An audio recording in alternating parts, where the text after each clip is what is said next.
Okay, good evening. This is Professor Mayer.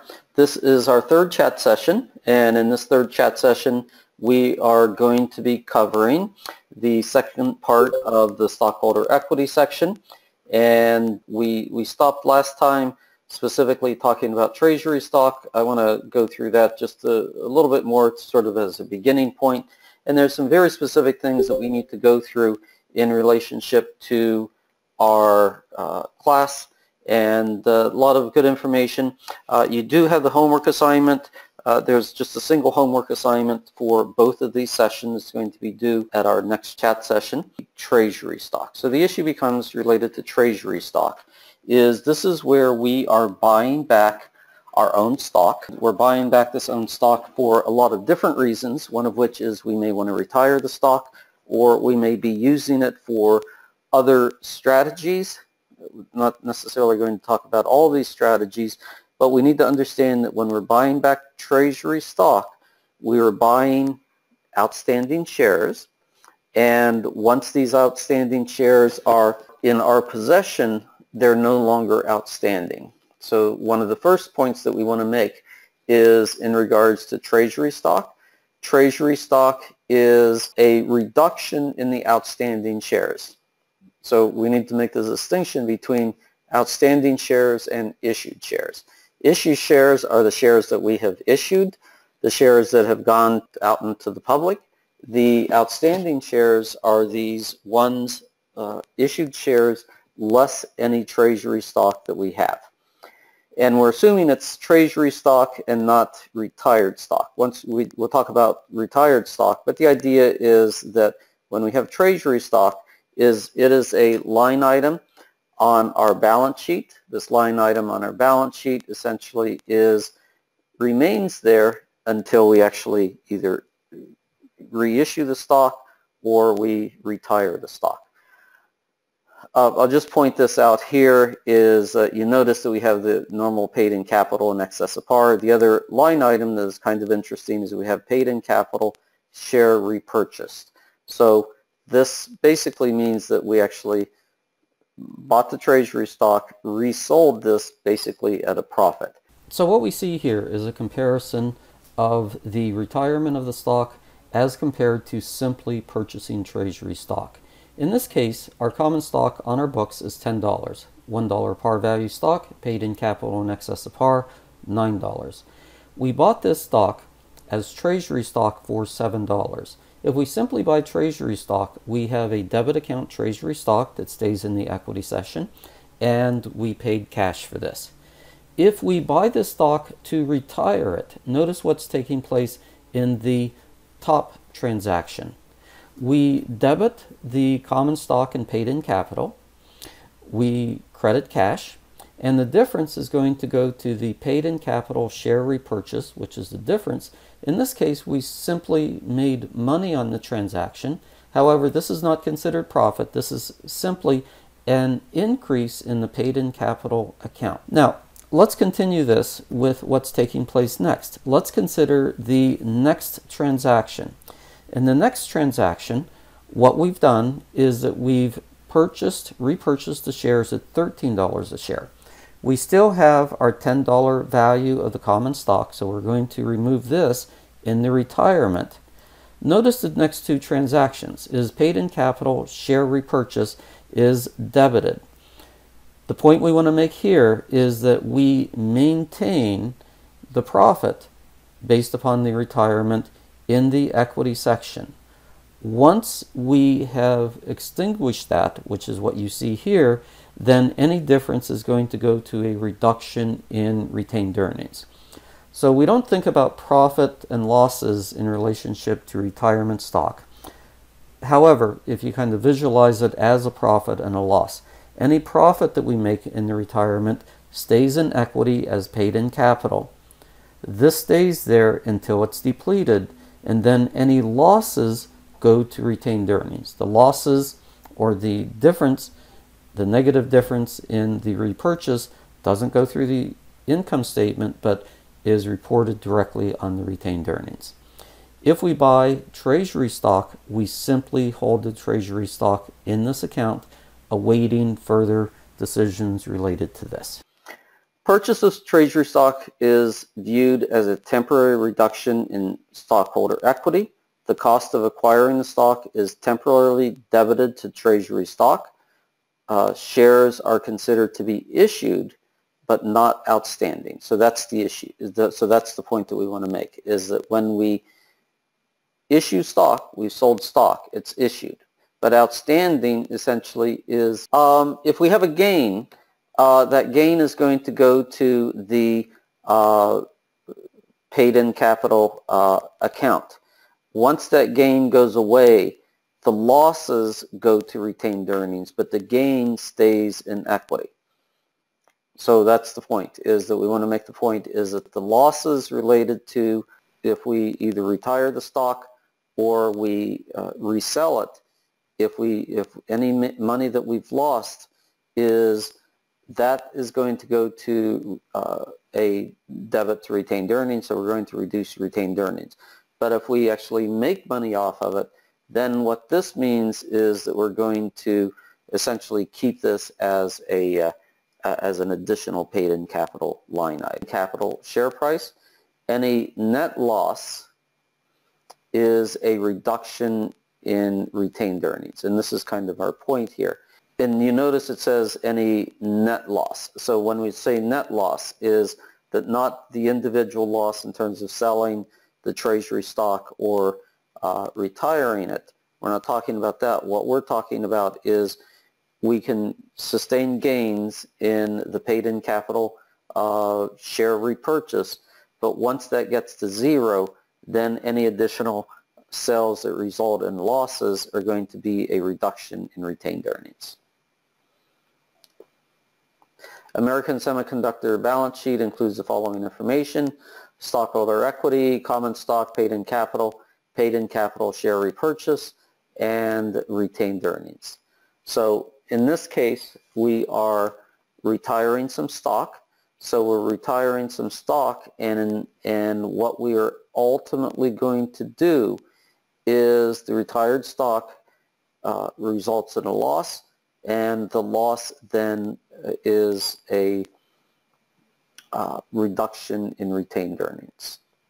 Subsequent sale of shares is recorded exactly like any other sale of shares. Resale of treasury stock is viewed as a single transaction. Allocating the cost of treasury stock occurs when the shares are resold. So this is what we're talking about here in terms of the treasury stock. Resale. So American Semiconductor sold 1 million shares after reacquiring the shares at $13 a share. So what we sold these for was for $14. So we acquired the shares at 13 and we sold them for 14. So you notice the first line here is we acquired the stock at $13, and then when we sell the stock is we end up with this amount that goes to, since it's in excess, that goes to paid-in capital share repurchase of the $1.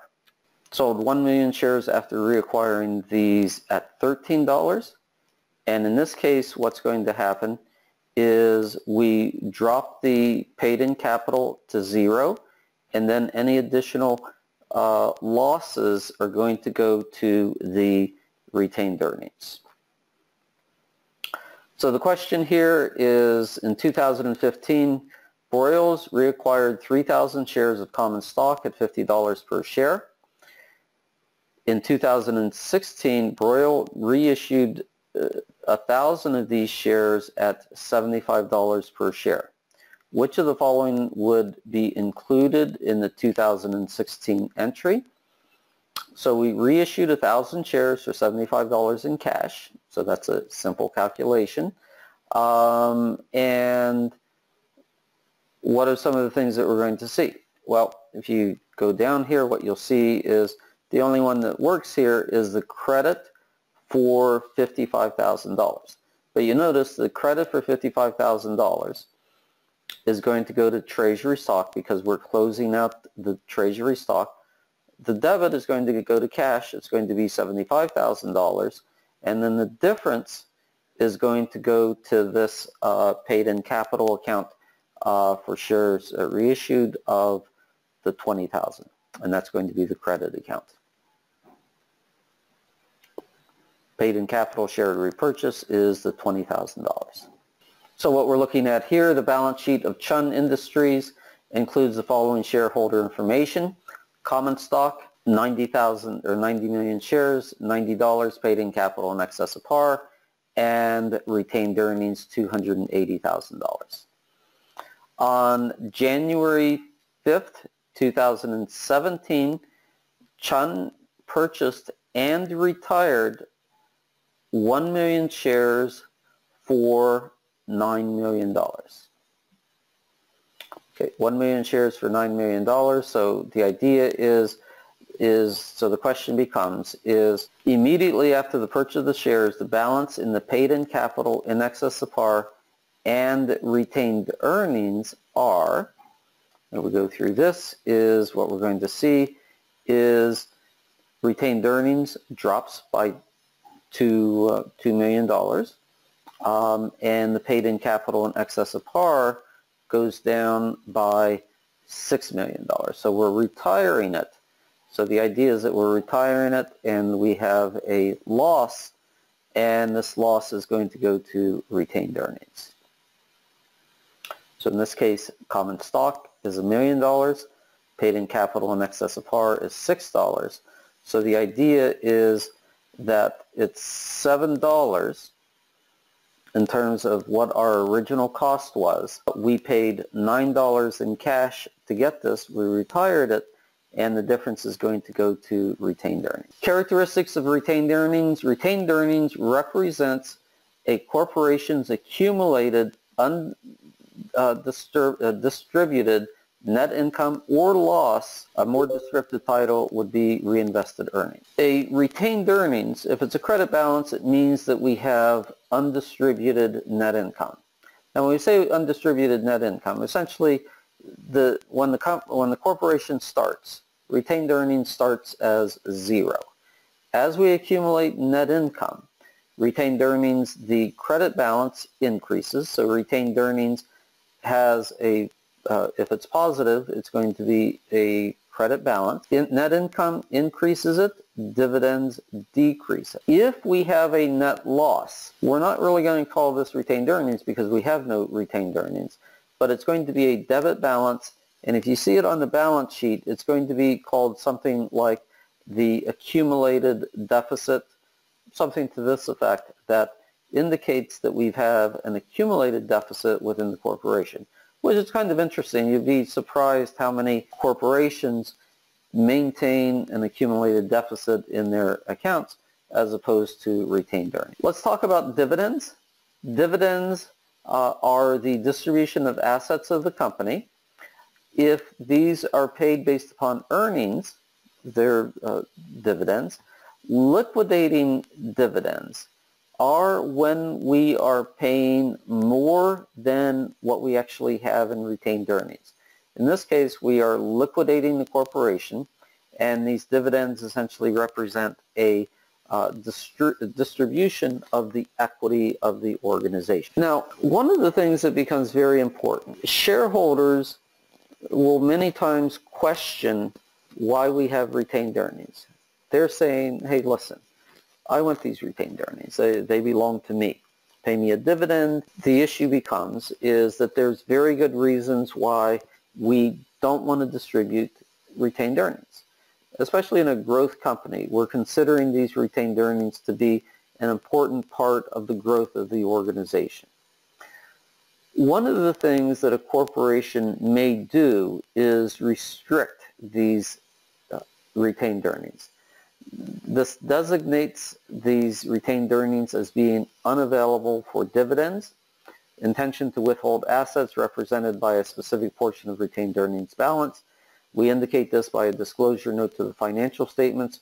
Rarely a formal journal entry is made to reclassify these, but basically what we're doing is we're telling the world, yes, we do have these retained earnings, but we're not going to pay these in dividends because we are restricting these. It's very possible that we may be restricting these because we're expecting a major capital advancement expenditure over the next couple of years, and we don't want to deplete the assets within the organization in anticipation of this major project. So all of these things essentially tie together, and what we're attempting to do is we're attempting to manage the process of retained earnings in such a way that it benefits the corporation as a whole. What we're looking for here is these disclosures are going to basically state the fact that these retained earnings are unavailable. There's no journal entry, but we are actually are creating a scenario where the shareholders would not be expecting any dividends to come through. Cash dividends essentially no legal obligation existing for paying dividends other than if we are using preferred stock. Dividends may need to be paid to preferred stockholders before common stockholders, but the idea is that we don't have any legal obligation. So there is no legal obligation. Liability is not recorded until the board of directors declare a dividend. So there's actually 3 dates related to the dividend. There's the declaration, and there is the notice date where we define the people that actually get it, and then we make the actual payment. So the directors declare a dividend. Dividends are paid out of retained earnings. So the idea is that we debit retained earnings, and again, we're paying the dividends to outstanding shares, not issued shares. So treasury stock does not get a dividend. And then the liability is recorded when it's declared, so it's a dividend liability, and then it's not paid until the payment date. Before payment is actually made, a listing must be made of the shareholders, and that's the date of record. And the date of record is a specific date when people are identified as these are the people that are getting the dividend. Registered owners of stock on this date are entitled to the dividend. To be a registered owner, investors must purchase the shares before the ex-dividend date, usually is 2 days before the date of record. On June 1st, the Board of Directors of Kraft declare a cash dividend of $2 on 100 million shares, payable of record June 15th, to be paid July 1st. So the first date is the declaration. You notice it's debit to retained earnings, credit to cash dividends payable. There's no transaction at the ex-dividend date. Date of record, no transaction. And the payment date is we make the payment, cash payment, but the dividend is reported, dividend payable is debited. Ellsworth Corporation was organized on January 1st, 2016. The firm was authorized to issue 150,000 shares of $1 par value stock. Authorized shares are not getting the dividend. It's only outstanding. And so what we have is during 2016, Ellsworth had the following transactions related to stockholder equity. We issued 20,000 shares. We issued another 20,000 shares. We also purchased 3,000. Okay, so the purchase of 3,000. So what is the stockholder equity at the end of 2016? And the answer is 320. So again, common stock, paid in capital, retained earnings, and cash is $9. We issued the stock $140. We issue the stock at $160. Net income we add to it $100,000. Dividend we subtract, and the treasury stock that we subtract.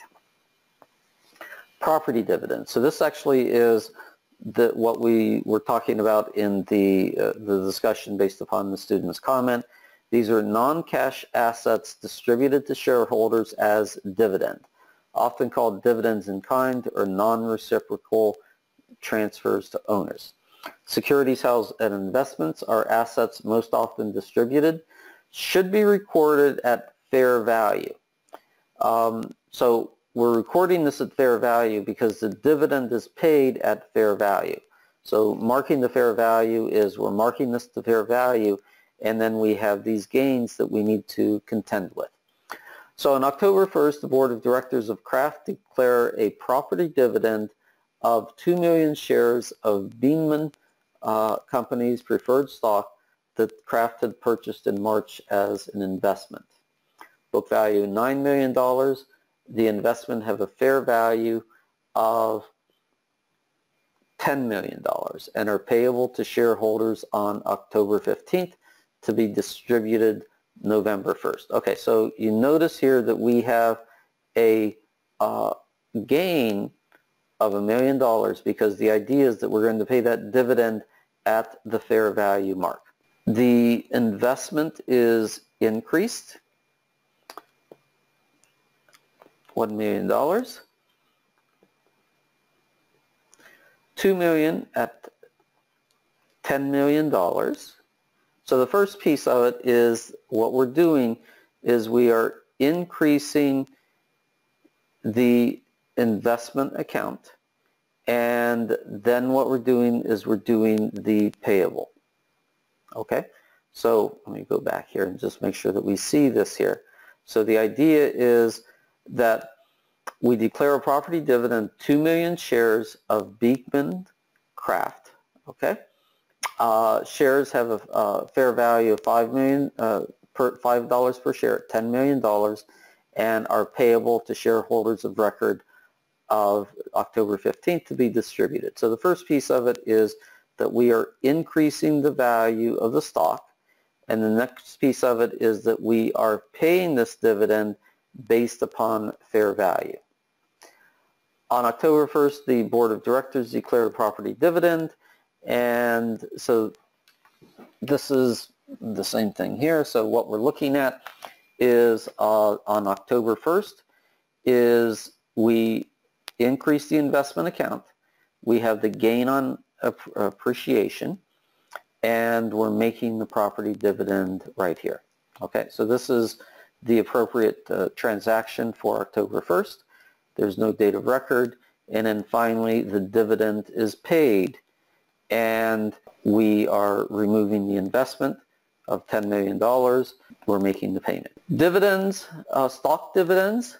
So make sure that we understand that stock dividends are going to be different as compared to dividends of cash. Dividends represent the distribution of additional shares of stock to current shareholders. It affects neither assets nor liabilities, and frankly it does not affect equity in its totality. Basically, it essentially creates no value, because if you have 10% ownership before you get a stock dividend, you're still going to have 10% ownership, because essentially the number of outstanding shares increases proportionally to what the dividend is. Shareholder proportional interest remains unchanged. Market price stock reaction is market price will decline in proportion to the number of shares distributed, so there really should be no net change. Early rulemakers felt that per share market prices did not adjust in response to an increase in the number of shares. Capitalized retained earnings for stock dividends artificially reclassifies earned capital as invested capital. And basically what we're saying here is that in a stock dividend, we are reducing retained earnings but increasing common stock and the additional paid-in capital. So one of the things that we need to understand is that there's going to be a small stock dividend and there's going to be a large stock dividend. So in a small stock dividend that you see here, so Kraft declares and distributes a 10% common stock dividend when the market share value of the $1 par stock is $12. So when it is a small stock dividend, like you see here, is we're distributing it based upon the market value of the stock. So the market value of the stock is $120 million. Retained earnings decreased by $120 million. Common stock and paid-in capital in excess of par increases by that amount. This is a small stock dividend.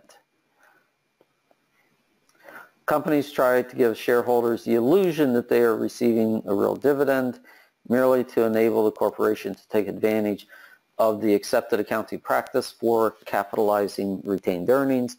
So the great thing about this is this actually then moves money out of retained earnings, and shareholders are not going to be expected to get that money back anytime soon.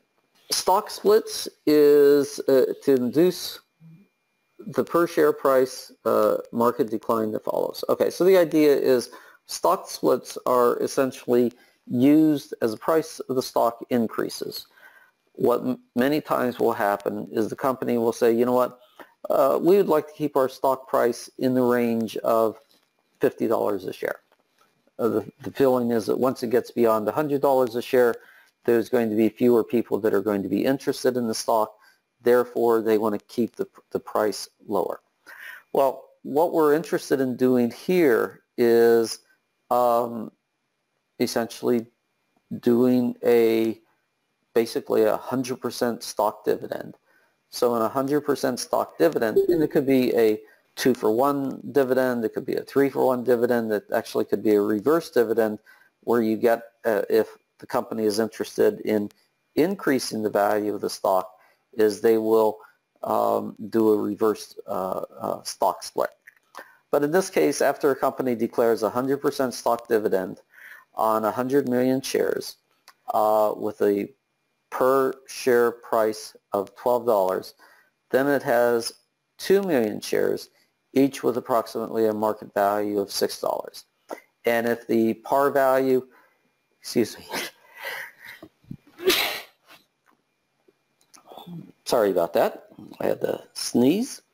So if the par value is $10 before, well, the par value is now going to be $5 afterward. A stock split distributes 25% or higher can be accounted for in one of two ways. So here we're talking about a large stock dividend. And what the book is calling this is a stock distribution of 25% or higher. A lot of books will call this a large stock dividend.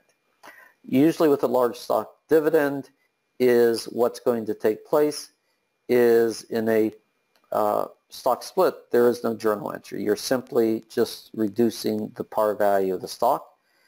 And in a large stock dividend, so we're still doing the stock dividend. Okay, so 2-for-1 stock split, form of a stock market dividend, 100 million shares, par value $10 and $2 per share, nothing changes. A reverse split essentially does the same thing, which, by the way, in a large stock dividend is as opposed to using the market value of the stock, you would use the par value. So if it's a 25% stock dividend, you would still reduce retained earnings, but the amount would be based upon the par value as opposed to the market value. The following data were reported in the shareholder equity section of Brandon Industries comparative balance sheet for the year ending December 31st. And in this case, what we have is we have common stock, $1 per share. We have paid in capital in excess of par, retained earnings. During 2016, Brandon declared and paid cash dividends of $45 million. The company also issued a stock dividend. No other changes occurred in shares outstanding during 2016. What was Brandon's net income for 2016? What we're looking at is we're looking at retained earnings. We'll do the calculation in our head. Retained earnings increased by $14 million. Okay? Now, they paid a cash dividend of $45 million and also issued a stock dividend. Okay, so how much was the stock dividend? Well, the stock dividend essentially is you notice how common stock increased from 300 to 306. Paid in capital increased from 150 to 174. So the difference between those two essentially was a reduction in retained earnings. So we take this amount, 314 minus 300, we add to it the $45 million, and then we add to it the differences between common stock and paid in capital for these 2-year period, which is really what we're going to see here in the calculation. So the calculation is the stock dividend is going to be based upon the increase. The increase in these two numbers is $30,000. The cash dividend is $45,000. Net income essentially is going to get us our $89 million. Fractional shares, cash payments usually are made when shareholders are entitled to fractional of the whole shares, called cash in lieu of payments. Okay, so a couple things related to IFRS that we'll talk about here. Use the term reserves and other terminologies differently. Common stock, US GAAP, share capital, IFRS, ordinary shares, common stock, preferred stock, preference shares, paid in capital in excess of par, share premium, ordinary shares, paid in capital in excess of par preferred, share premium, preferred stock, accumulated other comprehensive income, revaluation reserves, translation reserves, revaluation reserves. Retained earnings is retained earnings, and then total share equity is total equity. In the distinction between debt and equity for preferred stock is normally reported as equity, but is reported as debt, with the dividends reported in the income statement as interest expense if it's mandatorily redeemable preferred stock. Now, just make sure we understand that it is an interest expense if it's mandatory, but if it's preferred stock is, may not be and probably won't be a taxable expense. Preferred stock under IFRS, most non-mandatory redeemable preferred stock also reported as debt, as well as some preferential shares that aren't redeemable. Under IFRS, the critical feature that distinguishes a liability is if the issuer is or can be required to deliver cash. Additional information for U.S. investors under International Accounting Standards, Unilever recognized preferred stocks. This actually gives us a disclosure note here. Okay, so we've got some good information. I think we've covered everything. Let's just make sure that we understand sort of the issues. When it comes to treasury stock, the key point related to treasury stock is that treasury stock is a debit account. If it's retired, is any gains as compared to the original issue price would go into paid in capital, a reserve for these retired shares. If there is a net loss, the net loss goes to retained earnings. Same thing is if we reissue the shares, is net losses go to retained earnings, any gains remain on the equity section as this paid-in capital reserve. Dividends, cash dividends are paid basically from the perspective that we create a liability.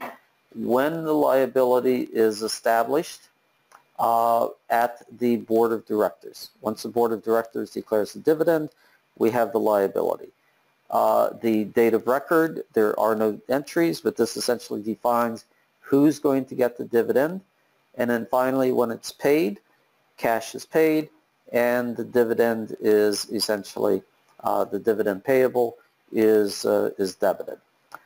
An asset dividend is we revalue the asset at market value, we report the gains, and then when we pay the dividend, we're paying the dividend for these assets at market value. Any stock dividends do not create any additional value for shareholders.